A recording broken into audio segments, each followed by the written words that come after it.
하나님께 감사드립니다. 오늘 저희들 읽을 말씀은 데살로니가전서 5장 16절부터 18절에 있는 말씀입니다. 제가 읽겠습니다. 항상 기뻐하라, 쉬지 말고 기도하라, 범사에 감사하라. 이것이 그리스도 예수 안에서 너희를 향하신 하나님의 뜻이니라. 아멘. 요즘 전기 자동차들이 많이 다닙니다. 2030년이 되면 새로 나온 차의 50%, 60% 차가 전기 자동차가 될 거라는 전망도 있습니다. 전기차는 배터리가 아주 중요한가 봅니다. 한번 충전하면 얼마나 오랫동안 운전할 수 있을지, 얼마나 안전한지 그런 정보와 뉴스들이 자주 나옵니다. 여러분, 이런 유머 들어본 적이 있습니까? 김 사장과 최 사장은 한국의 자동차 배터리 대리점을 운영하고 있습니다. 김 사장이 단체 미국 여행을 갔어요. 한 번도 미국 여행을 가보지 못한 최 사장이 너무너무 부러웠습니다. 드디어 10일이 지나서 김 사장이 돌아왔어요.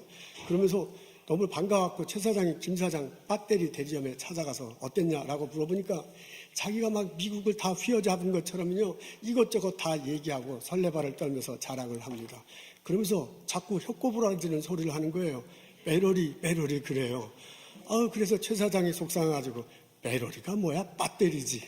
이렇게 화가 난 최 사장이요, 피우던 담배불을 끄고서 돌아가려고 하는데 이렇게 말했다는 거 아닙니까? 여보, 김 사장 앞에 있는 제러리 좀 주게나. 여러분, 배터리가 많습니까? 배터리가 많습니까? 배터리가 맞습니까? 제 발음이 셋 다 틀리다는 그런 표정입니다. 여러분들이 뭐라고 말하든 저는 배터리가 그 중에서 제일 좋습니다. 생각해보면 우리들 내면 속에도 배터리가 있는 듯합니다. 내 마음속의 배터리, 그것은 어떻게 충전이 되겠습니까? 오늘 저희들은 데살로니가전서 5장 16절부터 17절에 있는 말씀 읽습니다. 우리들에게 너무나 익숙한 말씀이에요. 교회 달력을 보면 거의 대부분 있지요. 그리고 집에 가면 벽걸이에 있는데 벽걸이에도 이 성경 구절이 있는 집이 제법 많습니다. 이 구절을 암송하는 분 당연히 많습니다. 항상 기뻐하라, 쉬지 말고 기도하라, 범사에 감사하라. 참 마음이 따뜻해집니다. 우리 성경 구절이 참 마음은 따뜻한데 이 성경 구절대로 실천하기는 참 쉽지 않습니다. 우리들 생활이 녹록하지 않기 때문에 그렇습니다. 기뻐하라, 뭘 기뻐하라는 얘기인가? 기도하라, 항상 기도하라는데 무엇을 기도한다는 말인가? 감사하라니 무엇을 감사하는가 하는 그런 생각을 우리 가져봅니다. 우리 살아가면서 여러 사람들을 만나요. 그 사람들과 일터에서 만나고 이런저런 일 하면서 이렇게 저렇게 얽히잖아요. 그러면서 사건이 발생하고 여러 상황이 전개됩니다. 그런 것들이 참 우리들이 녹록하지 않게 마련입니다. 때때로는 기쁠 수도 있지만은 때때로는 슬플 수도 있습니다. 때때로는 나도 모르게 기도가 나올 수도 있지만은 그냥 마음속에 비탄에 빠져서 절대로 기도하지 못하는 그런 순간도 있습니다. 때때로는 너무나 감사해도 감사하다 이렇게 얘기하지만은 어떤 때는 이 겉에서부터 이 속에서부터 불평이 솟아나갔고요. 불평 불만으로 계속 살아갈 수밖에 없는 그게 우리들의 삶입니다. 우리들의 삶은 녹록지 않습니다. 기뻐하라니, 기도하라니, 감사하라니 그렇게 하고 싶지만 그렇지 못하는 게 우리들의 삶의 모습입니다. 우리로 하여금 더 힘들게 만드는 것은 그 동사 앞에 있는 부사야. 항상 기뻐하라, 쉬지 말고 기도하라, 범사에 감사하라. 어떻게 기뻐하는데 항상 기뻐할 수가 있겠어요? 사람이 기도하는데 어떻게 쉬지 말고 기도할 수 있겠습니까? 어떻게 범사에 모든 일에 다 감사하면서 살아갈 수 있겠습니까? 생각해보면 우리 속마음은 오래된 배터리 같습니다. 충전은 아주 느리고요, 방전은 굉장히 빨라. 그런 모습이 우리 안에는 있습니다. 오늘 하루아침을 맞아요. 커피 한 잔을 마시고 향을 내주면 기분이 상쾌해져. 그래서 오늘 이 커피 향대로 내가 상쾌하게 하루를 살아갈 것 같아. 일터에 나가서 일합니다. 이웃 주민 사람들을 만나. 그렇게 오후쯤 지나서 사람들을 만나기 시작하면 나도 모르게 지치잖아요. 그리고 오후 2, 3시가 되면 나도 모르게 이렇게 축축 상쾌하기는 뭐냐 이렇게 축축축 늘어집니다. 그러면서 내 마음의 배터리에서 신호가 와 삐삐삐삐 10% 남았습니다. 우리 주일날 와서 교회 드립니다. 교회 와서 예배 드립니다. 하나님께 기도 드리고 찬양 드려. 하나님 말씀 들어. 그럴 때 우리 영혼이 충만해져. 은혜를 받았어. 그래서 내 영혼의 배터리가 충만해집니다. 이 기분 가지고 일주일 동안 잘 살 것 같아. 그래서 월요일날 아침에요. 그 충만한 영혼의 배터리를 갖고서요. 내가 힘차게 살아갈 것 같아. 월요일날, 화요일날, 수요일날 지나면 이게 점점 지쳐. 그리고 목요일 그만되면은 이게 나도 모르게 비틀거리면서 살아갑니다. 그때 내 영혼의 배터리에서 소리가 나 삐삐삐삐 10% 남았습니다. 우리 성경을 읽습니다. 성경을 보니까 범사에 감사하래. 얼마나 좋아. 범사에 감사해. 그렇구나. 이렇게 말씀하셨으니 내가 범사에 감사하며 살겠다고 굳게 결심을 합니다. 그렇게 굳게 결심을 하고요. 하루하루 이렇게 삶을 살아가는데 이렇게 굳게 결심하고 살아갔기 때문에 내 삶 속에서 막 범사에 감사할 일만 막 이렇게 퍼지면 좋겠는데 삶은 그렇지 못합니다. 우리들이 사는 삶은 감사하기보다는 그렇지 못하게 한 내용들이 더 많습니다. 가게문을 열어놨지만 요즘 같은 불경기에 손님이 없어요. 내가 펀드를 많이 타야 이 연구를 할 수 있는데 펀드가 끊어질 수도 있습니다. 내가 아무리 열심히 일해도 손님이 안 와. 내가 아무리 연구를 해도 그 결과는 시원치 않을 수 있습니다. 자녀들이 점점점 커가면서 어려움을 겪을 수도 있습니다. 내가 나이가 이렇게 점점점 들어가면 이 육신도 마음대로 되지 않잖아요. 생각도 내 생각대로 안 되잖아요. 생활도 경제적으로 어려워질 수도 있습니다. 그렇게 그렇게 살아가. 그게 우리들의 삶이야. 그래서 그런 삶을 허겁지겁 살다 보면 갑자기 마음의 배터리에서 불이 들어와요. 빨간 불이. 그러면서 삐삐삐삐 소리가 나 10% 남았습니다. 여러분 생각해보면 우리들 마음속에도 배터리가 있는데요. 그 배터리는 잘 충전이 안 돼. 그리고 홀라당 방전이 잘 돼. 그래서 내가 하루 살아갈 때, 일주일을 살아갈 때, 삶을 살아갈 때요. 꽉 차 있기보다는 방전된 때가 더 많아. 10%로 점점 나가가 삐삐삐 소리가 나. 그러면서 내 영혼의 배터리는 멈췄을 수도 있어. 이렇게 내가 살아가는데 어떻게 내가 항상 기뻐할 수 있습니까? 어떻게 내가 쉬지 않고 기도할 수 있습니까? 어떻게 내가 범사에 감사하며 살아갈 수 있습니까? 우리는 오늘 우리에게 주어진 말씀을 한 번 더 읽을 필요가 있습니다. 우리 앞에 있어요. 다 같이 한 목소리로 읽겠습니다. 시작. 항상 기뻐하라. 쉬지 말고 기도하라. 범사에 감사하라. 이것이 그리스도 예수 안에서 너희를 향하신 하나님의 뜻이니라. 이게 하나님이 바울을 통해서 해주신 말씀인데 우리는 앞부분에 기뻐하라, 기도하라, 감사하라는 익히 알고 있습니다. 근데 그 뒷부분에 이것이 그리스도 예수 안에서 너희를 향하신 하나님의 뜻이라는 것은 달력에 벽보에 있을 때도 있고 빠질 때도 있고 그래요. 그래서 우리가 성경을 읽을 때 앞부분은 다 알고 있는데 뒷부분은 잘 기억하지 못합니다. 여기 보니까 이것이 라는 단어가 나와. 기뻐하라, 기도하라, 감사하라. 이것이 그리고 맨 뒤에 하나님의 뜻이라고 나왔습니다. 하나님이 우리를 향한 뜻이 있어요. 그게 뭐냐면 우리가 기뻐하고 살고요. 우리가 기도하며 살고 우리가 감사하며 사는 거예요. 그게 하나님의 뜻이에요. 그게 하나님의 뜻이라면 그게 하나님이 원하신 거라면 그 하나님이 우리들이 살아가면서 기뻐하고 기도하고 감사할 수 있도록 만들어주면서 그렇게 명령해야 될 거 아니에요.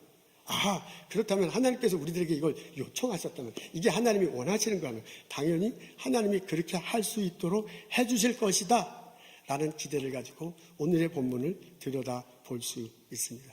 그러면 우리가 질문하는 것에 대한 답을 찾을 수 있습니다.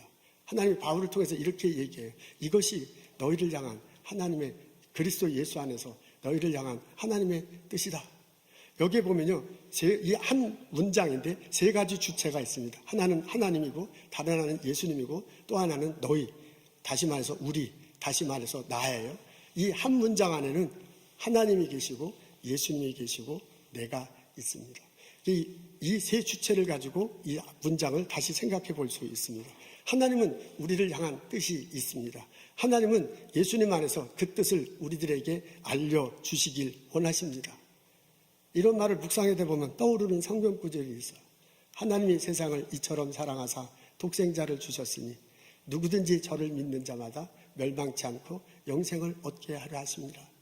요한복음 3장 16절이 떠올라. 그러면서 그게 연관되면서 그게 하나님 뜻이구나.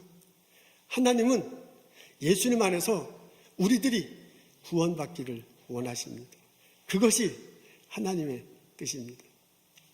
예수님은 하나님의 뜻을 우리들에게 예수님은 하나님의 뜻을 받고서 우리들에게 전하십니다. 예수님이 이 땅에 오셨습니다. 십자가에 달려 돌아가셨습니다. 부활하셨습니다.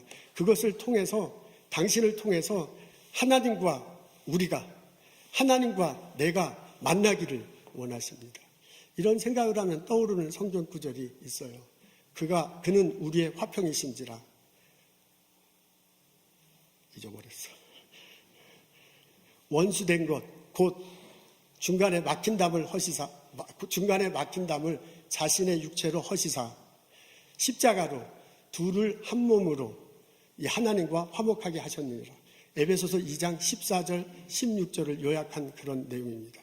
그것을 가만히 읽고 생각하면 예수님이 하고자 하는 것이 무엇인지 알 수 있어요. 예수님은 당신이 십자가 다시고 부활하신 그것을 통해서 하나님과 우리가 하나님과 내가 화목하게 되기를 원하십니다. 그것이 예수님께서 하신 일입니다. 여러분, 이 문장을 나를 중심으로 다시 한번 들여다볼 수 있습니다. 나는 하나님의 뜻을 우리는 나를 향한 하나님의 뜻이 있다는 것을 압니다. 그 하나님의 뜻은 예수를 통해서 나에게 구원을 주셔 예수를 통해서 은혜로 내게 구원을 주시길 원한다는 것이란 것을 알 수 있습니다. 이런 생각을 하면 떠오르는 성경 구절이 있어요. 너희는 그 은혜로 인하여 믿음으로 말미암아 구원을 받았으니 이것은 너희에게서 난 것이 아니요 하나님의 선물이라. 에베소서 2장 8절에요. 하나님이 선물을 주셨대. 하나님이 은혜를 주셨대. 그래서 내가 믿음을 통해서 구원을 받을 수 있는 겁니다. 나는 하나님의 은혜를 받고 싶어. 나는 하나님의 선물을 원해. 그것이 바로 내가 할 수 있는 일입니다. 여러분, 이것이 그리스도 예수 안에서 너희를 향하신 하나님의 뜻이다 라는 이 문장을 이런 식으로요, 하나님을 중심으로, 예수님을 중심으로, 나를 중심으로 이렇게 해석하고 성경 구절을 떠오르다 보면 한 가지 단어가 떠오릅니다. 그게 뭐냐면 구원이에요. 이 성경에서 말하고 싶어 하는 건 구원이야. 하나님의 뜻은 우리를 구원하고자 하는 것입니다. 예수님은 그 구원하고자 하는 하나님의 뜻을 실행하신 분입니다. 우리가 할 수 있는 일은 예수님을 통해 나타나는 하나님의 뜻, 다시 말해서 예수님을 통해서 우리를 구원하시길 원하시는 하나님의 뜻, 그것을 듣고 그것을 알고 그것을 믿고 신앙생활하는 것입니다. 여러분, 이것이 이 성경 구절의 밑바탕에 깔려 있어요. 하나님은 우리를 구원하시길 원한다. 구원라고 이렇게 밑바탕에 깔고 있고요. 그것을 밑바탕으로 해서 너희들 항상 기뻐하라. 너희들 쉬지 말고 기도하라. 너희들 범사에 감사하라. 라고 그렇게 말하신 것입니다. 이것은 마치요, 이 밑바탕에 발전소를 하나 지어놔서 하나님이, 그게 뭐냐면 구원이라는 발전소야. 그 구원을 받았다는 고백이라는 발전소야. 그리고 항상 기뻐하는 배터리를 연결해. 쉬지 말고 기도하라는 배터리를 연결해. 범사에 감사하라는 배터리를 연결하고요. 그 전기를 내주는 거예요. 에너지를 막 주는 거예요. 그러면서 항상 기뻐하라. 쉬지 말고 기도하라. 범사에 감사하라. 라고 우리들에게 요청하신 것입니다. 바울을 통한 하나님의 이 권명 분명히 깨닫고 마음으로 고백하며 신앙생활하는 나와 여러분 되시길 주님의 이름으로 축원합니다. 아멘. 내가 예수를 믿는다. 이것이 중요합니다. 믿는다. 이것이 핵심입니다. 예수라는 사람이 있었대요. 2000년 전에 이스라엘에 살았답니다. 그 사람이 십자가에 달려 죽었습니다. 그 사람이 3일 만에 부활했습니다. 그 사람이 40일 동안 제자들과 함께 있었습니다. 그리고 하늘로 올라갔대요. 그게 역사적 사실입니다. 예수가 십자가 달려 돌아가심을 통해서 우리들의 죄를 용서할 길을 열어주셨습니다. 하나님 그분을 살리심을 통해서 우리에게 의롭게 될 길을 열어주셨습니다. 하나님이 그분을 하늘로 들어 올려서 승천하게 하심을 통해서 우리가 하늘에 올라가서 영원히 살게 될 길을 열어주셨습니다. 이게 그 의미입니다. 여러분, 이 사실과 이 의미가 내 삶 속에 실현될 수도 있고 실현되지 않을 수도 있습니다. 관건은 뭐냐면 내가 믿는다는 거예요. 그게 역사적 사실이다. 그게 이런 의미를 갖고 있다. 이것을 내가 알고 내가 그것을 믿을 때 실제로 그 사건은 내 삶 속에서 벌어지는 거야. 내 삶 속에 그렇게 적용될 때 내 삶 속에 일어나는 거야. 예수와 함께 내가 죽어. 예수와 함께 내가 살아. 예수님이 가신 것을 내가 보고 따라가서 영원히 천국에서 살아갈 수 있습니다. 그게 적용하는 거야. 그것이 어떻게 해서 벌어지냐면 내가 믿느냐 안 믿느냐 그것에 담겨 있습니다. 가장 중요한 것은 십자가 되시고 부활하신 예수를 내가 믿는가 아닌가 그것입니다. 저는 오늘 예배 참석한 여러분들에게 성경 읽으면서 권면하고 싶습니다. 십자가 되시고 부활하신 예수 그것이 역사적 사실이다. 그 의미가 그거다 라고 알고 깨닫고 그것을 믿고 신앙생활하는 나와 여러분 되시기를 주님의 이름으로 기도합니다. 내가 그것을 믿을 때 나의 신앙생활은 의미가 있습니다. 내가 그것을 믿기 때문에 성령 함께 나오는 거예요. 이 시간 다른 것 하지 않고 나가서 놀지 않고 교회 나와. 내가 그것을 믿기 때문에 봉사해. 그것을 믿기 때문에 헌신하며 살아가는 겁니다. 그런 믿음의 고백이 나의 삶의 방향을 전해. 그런 믿음의 고백이 나의 삶의 의미를 줘. 그래서 내가 어떤 환경 속에 있더라도요, 어떤 상황에 있더라도 하나님을 똑바로 바라보게 합니다. 그런 믿음의 고백이 내가 어떤 상황에 있더라도 넘어지고 비틀거리고 쓰러지지 않고 벌떡 일어서게 말합니다. 여러분, 그런 믿음의 고백이 내가 어떤 환경 속에 있더라도요, 좌절하지 않고 비탄에 빠지지 않고 죽을 것 같은 그런 상황이더라도 기쁜 마음을 가져, 기도하는 마음을 가져, 감사하는 마음을 갖도록 합니다. 십자가 다시고 부활하신 예수를 믿는다는 것은 내 마음속에 발전소가 하나 있는 거야. 이거 막 커다란 수력 발전소. 이건 엄청나게 큰 화력 발전소가 뭐예요? 원자력 발전소 같은 거예요. 원자력 발전소가 뭐예요? 내 속에 있는 영혼과 성령이 연결돼서요, 내 속에 막 에너지를 준다고 생각하면 원자력 발전소하고는 비교도 할 수 없는 엄청난 큰 에너지가 내 속에 있는 거예요. 그래서 그 에너지가 나의 마음과 연결되어 있어요. 그것이 내 기도와 내 영혼과 연결되어 있어요. 그것이 내 삶과 연결되어 있어요. 그래서 그 엄청난 발전소에 내 마음의 배터리가 연결되어 있고요. 내 영혼의 배터리가 연결되어 있고요. 내 삶의 배터리가 연결되어 있어. 그래서 거기서 나오는 힘으로, 거기서 나오는 에너지로 내가 살아가는 거야. 그래서 항상 기뻐하고 쉬지 않고 기도하고 범사에 감사할 수 있게 되는 겁니다. 관점은 내가 정말 예수를 믿는가 하는 그것입니다. 여러분 어떻습니까? 여러분 마음속에 십자가 달시고 부활하신 예수 그분이 나의 구세주다 라고 분명히 믿고 고백하며 신앙생활 하십니까? 그런 고백이 여러분 신앙생활의 핵심, 여러분 삶의 핵심, 여러분 삶의 가장 기반이 되시길. 그래서 그것 때문에 항상 기뻐해. 그것 때문에 쉬지 않고 기도해. 그것 때문에 범사에 감사하며 살아가는 나와 여러분 되시기를 주님의 이름으로 축원합니다. 우리 신앙생활하면서 예수를 내가 정말로 믿는가 고민해 보아야 합니다. 내가 정말 예수를 믿는가라고 마음속에 할 수 있으면 참으로 감사한 일입니다. 하나님께 감사하십시오. 근데 우리 살아가면서 내가 정말 예수를 믿는가라고 물어볼 때 나 스스로 답하기 어려운 분이 있을 수도 있습니다. 그럴 수 있습니다. 그럴 수 있습니다. 저는 그 마음 이해하고요.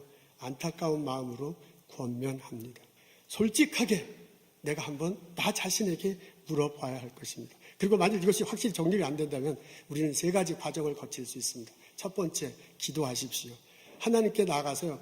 내가 겉으로 갖고 있는 것, 내 모습 이런 것들을 맞아요. 내 속마음을 솔직하게 하나님께 드러내는 거예요. 기도하는 거예요. 하나님, 저는 예수 잘 못 믿겠습니다. 그분이 인간이고 하나님이라는 게 믿겨지지 않습니다. 솔직히 하나님 앞에 자신을 토로하고요. 내가 예수님을 믿을 수 있도록 나를 인도해 주십시오 라고 기도할 수 있습니다. 예수를 그리스도로 믿는 것, 그것이 우리 신앙생활의 가장 핵심이라는데, 하나님께 감사하고요, 기도하고요, 하고 살아가는 것의 가장 기본이라는데, 내가 그렇게 할 수 있게 해달라고 하나님께 기도하십시오. 두 번째, 성경을 읽으십시오. 성경에 많은 내용이 있지만 그 전에 예수가 그리스도다라고 하는 내용들이 중점적으로 나와 있는 것들이 있습니다. 그것을 읽으십시오. 그리고 그것을 묵상하십시오. 그 묵상서를 가지고 형제자매들과 함께 토론을 참석하는 게 참 좋습니다. 이게 막 드러내놓고 얘기하기는 참 쉽지 않은데, 그렇다면 이게 믿을 수 있는 우리 성경 인도하시는 집사님들 계십니다.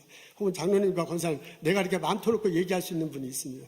그분들 찾아가서요, 솔직하게 말하십시오. 내 상황은 이렇습니다. 성경이 이랬는데 믿겨지지 않습니다. 이걸 같이 서로 이야기하면 시간을 가지면 참 좋겠습니다. 첫째, 기도하라. 두 번째, 성경을 읽어라. 세 번째, 입으로 선포하십시오. 내가 예수를 믿는다라고 입으로 시인하는 게 상당히 중요합니다. 여러분, 마음속에 품는 거하고 입으로 말하는 것은, 입으로 말할 때 마음속에 품고 있는 것만 있지 말고요. 그 입으로 말하고 행동을 하면 이게 점점 더 깊어지고 점점점 넓어집니다. 이게 속으로만 생각하지 않고 입으로 말할 때 내 머릿속에 정돈되기도 하고요. 그렇게 행동할 때 실제로 그게 더 믿어지기도 합니다. 내가 그렇게 말하고 행동하기 때문에 믿기 때문에 하는 여러 가지 결과들이 막 생겨나요. 그래서 더 내가 믿어질 수 있습니다. 그래서 입으로 시인하는 게 굉장히 중요합니다. 첫째, 이것을 놓고 솔직히 하나님께 기도하십시오. 둘째, 이것을 놓고 성경을 읽고 다른 형제자매들과 토론하십시오. 세 번째, 입으로 시인하십시오. 그러면 어느 순간 하나님께서 그것을 알려주시는 일들이 있게 될 것입니다. 여러분, 이것은 창피할 수 있습니다. 좀 창피할 수 있습니다. 이것은 정말 내가 마음속에 확신을 갖고 있는가, 구원의 확신이 있는가는 겉으로 모습은 드러나는 모습과 좀 다를 수 있기 때문에 그렇습니다. 내 나이에 내가 지금 이 성령께 얼마나 오래 다녔는데, 내 직분이 이런데, 이런 거 말하기가 참 어려워요. 그래서 아무나 말하기도 참 어려워요. 그래서 오히려 그런 문제는 담임 목사 찾아오기가 더 어려운가 봅니다. 근데 이거 분명히 해결해야 돼. 하나님 안에서, 하나님 말씀 안에서 분명히 내가 확실히 예수를 믿는다라는 것들을, 우리가 죽어서 천국에 가고 지옥에 간다고 그렇게 우리 성경이 가르쳐. 우리가 그것을 고백해. 근데 내가 교회는 열심히 다니고 봉사하면서 마음속에 예수를 정말 믿지 못하기 때문에 나중에 우리가 천국에 들어가지 못한다면 그건 얼마나 우리에게 손해예요. 얼마나 안타까운 일이에요. 우리 이거 분명히 정돈하고 갔으면 참 좋겠습니다. 여러분, 이런 고민은 나만 하는 건 아닙니다. 요한 웨슬레라는 사람도 있습니다. 그 사람도 이것 놓고 굉장히 많은 고민을 했습니다. 그분은 목사 아들로 태어났습니다. 어머니가 아주 철저히 신앙교육을 시켜서요, 어렸을 때부터 신앙교육을 철저히 받았습니다. 옥스퍼드 대학교에 들어갔습니다. 영국에 있는 대학교죠. 대학교 다니면서 학생들을, 막 공부도 잘했지만 학생들 모아서 성경 공부하고 기도하고요. 우리 성경 공부하고 기도만 해서는 안 된다. 우리가 구제도 해야 된다 그래서 학생들 막 헌금 모아가지고 구제 활동도 아주 열심히 했습니다. 학교를 졸업했는데 우수한 성적으로 졸업을 해서요, 그 학교 교수가 됐습니다. 옥스퍼드 대학교, 여러분 가보죠. 대학교 내에 링컨 컬리지라는 데가 있어요. 거기에 교수가 됐습니다. 아주 그냥 신나게 잘 나가는, 빵빵거리며 잘 나가는 사람이었습니다. 그러면서 이제 교수가 됐어요. 학생들 가르치고 계속해서 성경 공부하고 구제 활동하는데 여전히 마음속에 이 엉어리진 게 있어. 뭔가 하나님께서 내게 교수직 말고 또 다른 것을 원하신다는 그런 느낌 아닌 느낌이지요. 그래서 이제 결심을 하게 됩니다. 목사가 되고 선교사가 되기로 해요. 그래서 처음으로 간 것이 미국이에요. 조지아, 사바나, 조지아. 지금도 있습니다. 아주 아름다운 도시지요. 그곳에 가서 영국에서 이민 온 사람들이 다니는 교회, 이민교회죠. 그 교회 담임 목사가 됐습니다. 그러니까 처음으로 목회를 하고 그리고 선교사가 된 거예요. 그러니까 영국에서 왔으니 선교사고 목사하면서 그런 이제 영국에서 미국으로 온 사람들 이제 이민교회 담임 목회를 했습니다. 아주 어렸을 때부터 나 목사 아들로 태어났어요. 그리고 신앙생활 열심히 했어요. 공부도 잘하고 내가 옥스퍼드 대학교 교수였어. 그래서 목회를 굉장히 잘할 것으로 생각을 했습니다. 안타깝게도 요한 웨슬레가 첫 번째 목회에서 실패합니다. 실패 정도가 아니라 완전히 그냥 깨지고 맙니다. 사건이 터졌는데 그 사건을 잘 수습하지 못했어요. 그래서 목사에 대한 신뢰도가 완전히 떨어져가지고 도저히 그 교회에 있을 수가 없어서 쫓겨났습니다. 그냥 도망치다시피 해서 영국으로 돌아왔어요. 영국에 돌아오니 막 별의별 생각이 다 드는 거야. 내가 목사 아들인데 열심히 공부했는데 내가 옥스퍼드 대학교 교수인데 아니 이렇게 목회를 못하다니 그것 때문에 굉장히 많이 좌절했습니다. 왜 나는 목회가 안 될까? 나는 왜 이렇게 기쁨이 없을까? 이런 상황에서 감사해야 된다는데 전혀 감사할 수 있는 그런 일들이 벌어지지 않았습니다. 그런 것들이 본인들로 알고 너무너무 힘들게 했습니다. 그러다가 1783년 5월 24일 날 아침에 오후에 그 올더스 게이트라는 거리 이름이에요. 매사추세츠에 올더스 게이트라는 거리가 있는데 그 거리를 걷다가 옆에 조그만 교회가 있습니다. 그 조그만 교회가 부흥회가 하는 것 같아요. 그래서 이 사람이 그 안에 들어갔다는 거 아니에요. 들어갔더니 부흥 강사님이 설교를 하는데 그때는 설교가 이렇게 원고를 읽는 거였어요. 그래서 원고를 읽는데 그 내용이 루터의 로마서 서문이야. 우리식 얘기하면 로마서 주석서가 있는데 그 앞에 버림말 같은 거 있잖아요. 그걸 읽는 거였어요. 뭐 열정적으로 설교하는 게 아니라 그걸 로마서 서문의 내용의 일부분을 읽는데 그때 갑자기 요한 웨슬레가 마음이 뜨거워졌다. 마음이 뜨거워지면서 그냥 믿어지더래요. 예수가 십자가 되시고 부활했다는 것이 믿어졌습니다. 이거 그전에도 너무나 많이 알고 있어. 성경을 읽으면서 얘기했고 성경 공부해서 자기도 많이 가르쳤어. 목사하면서 설교도 했어. 근데 그게 이 머리로 알고 있었고 그냥 알 수 있는데 진짜 마음으로 믿어지지는 않았던 거야. 근데 그 순간 왜 그런지 몰라. 로마서 서문을 읽는데 그것을 듣는 순간 그 자리에서 마음이 뜨거워지면서 믿어지기 시작했다는 거예요. 예수가 십자가 되시고 정말 부활했구나 라고 믿어지기 시작했습니다. 그래서 그 다음부터 이 사람이 완전히 바뀌었어요. 이분이 설교할 때 막 불이 임하는 거예요. 그래서 그때 18세기 영국이 노동자들이 많고 굉장히 산업혁명 후유증으로 굉장히 어려웠을 텐데요. 많은 사람들이 이 사람의 설교를 듣고 힘을 얻고요. 회개하고 교회 나오기 시작하는 거예요. 너무나 많은 사람들이 오니까 교회 안에서 설교할 수가 없어. 사람들이 너무 많아서. 그리고 이게 막 너무 잘 나가니까 시기를 해가지고 교회 안에서 설교를 못하게. 그래서 할 수 없이 그냥 바깥에 나가서 예수 믿어라. 그분이 정말 부활하셨다. 회개하라. 그래야 천국이 가까웠다. 더 외치면서 설교하기 시작합니다. 그러면서 이 막 부흥의 불결이요. 영국에 펼쳐나가고 그게 미국으로 왔어요. 볼티모어에 오고 뉴잉글랜드 오고 이러면서 미국의 감리교회가 시작되기 시작했습니다. 요한 웨슬레가 마음이 뜨거워졌다라는 것 우리들에게도 발생할 수 있습니다. 여러분 우리가 어떤 심경이 변하면 마음이 반해잖아요. 우리가 너무 속상한 일 생기면 마음이 그냥 막 속상하잖아요. 그렇죠? 치가 떨리니까 마음이 아프잖아요. 내가 아주 좋은 사람이 있으면 우리 애기들 얼마나 예뻐요. 그냥 보면 마음이 그냥 훈훈해지잖아요. 이 마음 속에는 이게 변화가 있습니다. 그런 거하고 똑같아. 그런 어떤 것처럼 마음이 이게 성질이 나면 여기서 쿡쿡 막 솟아나는 게 있잖아요. 그런 거하고도 비슷한 거야. 예수가 마음이 뜨거워지면서 예수가 믿어집니다. 근데 여러분 이런 현상은 모든 사람들이 다 똑같이 일어나는 건 아닙니다. 어떤 사람에게는 이게 막 머릿속에 막 혼돈이 있는데 안개처럼 이게 착착착착착 이 논리적으로 전개되면서 딱 믿어지는 그런 사람도 있습니다. 어떤 분은 예수 믿는 대로 내가 정말 행동해. 가르친 대로 살아가. 그렇게 막 가르친 대로 살아가다 보니까 예수가 믿어지는 사람도 있습니다.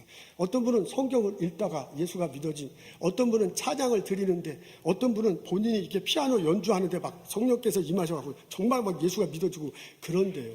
여러분 다양합니다. 어떤 분은 금방 믿어지기도 하고요. 어떤 분은 이렇게 서서히 믿어지기도 해요. 근데 하여간 기본적으로 어떻게 정말 마음이 뜨거워지고 얘기를 하려면 이게 보면요. 이게 물이 점점 끌다가 팍 이게 하다가 팍 100도로 해서 끓는 거하고 똑같아요. 어떤 분은 그게 서서히 물이 가해지잖아요. 그래서 시간이 오래 걸려. 어떤 분은 확 해갖고 확 끓어버려요. 어떤 분은 데우다가 말거나 해서 안 되는 건데, 분명한 것은 뭐냐면 예수가 믿어지는 그런 시간이 온다, 그런 말입니다.